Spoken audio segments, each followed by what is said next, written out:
ನಿಮಗಿದು ಗೊತ್ತೇ? ಶಿಕ್ಷಕರ ಹುದ್ದೆಯ ಆಕಾಂಕ್ಷಿಗಳು ನೇಮಕಾತಿ ಬಗ್ಗೆ ಕಾಯ್ತಾ ಇದ್ದರೆ ಸರ್ಕಾರ ಮಾತ್ರ ಸಮಸ್ಯೆಗಳ ಸುಳಿಯಲ್ಲಿ ಸಿಕ್ಕಿ ನರಳಾಡ್ತಾ ಇದೆ. ಕರ್ನಾಟಕದಲ್ಲಿ 59,772 ಶಿಕ್ಷಕರ ಹುದ್ದೆಗಳು ಖಾಲಿ ಇವೆ.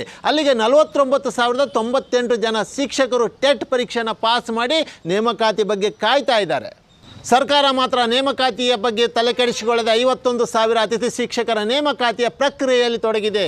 ಈಗಿನ ಪೀಳಿಗೆಯ ಮಕ್ಕಳಲ್ಲಿ ಶಿಕ್ಷಕರಾಗಬೇಕೆಂಬುವ ಮಹತ್ವಾಕಾಂಕ್ಷೆ ಕಡಿಮೆ ಆಗುತ್ತಿರುವಾಗ ಸರ್ಕಾರ ಈ ರೀತಿ ನೇಮಕಾತಿ ಪ್ರಕ್ರಿಯೆಯನ್ನು ತಡೆ ಹಿಡಿಯುತ್ತಿರುವುದು ಎಷ್ಟರ ಮಟ್ಟಿಗೆ ಸರಿ? ಮಿಜೋರಾಂ, ಕೇರಳ, ಗೋವಾದಂತಹ ರಾಜ್ಯಗಳು ಸಾಕ್ಷರತೆಯಲ್ಲಿ 100ಕ್ಕೆ 100ರಷ್ಟು ಸಾಧನೆ ಮಾಡಿ ಬೀಗುತ್ತಿರುವಾಗ ಕರ್ನಾಟಕ ಮಾತ್ರ ಇನ್ನೂ 60ರ ಆಸುಪಾಸಿನಲ್ಲಿ ನರಳಾಡ್ತಾ ಇದೆ. ಅಂಥದ್ರಲ್ಲಿ ಸರ್ಕಾರಕ್ಕೆ ಶಿಕ್ಷಕರ ನೇಮಕಾತಿಯ ಬಗ್ಗೆ ಏಕಿಷ್ಟು ನಿರ್ಲಕ್ಷ್ಯ? ಸರ್ಕಾರದ ಹತ್ರ ಹಣವಿಲ್ಲವೋ ಅಥವಾ ನೇಮಕಾತಿ ಮಾಡಬೇಕೆಂಬುವ ಮಹತ್ವಾಕಾಂಕ್ಷೆ ಕೊರತೆಯೋ?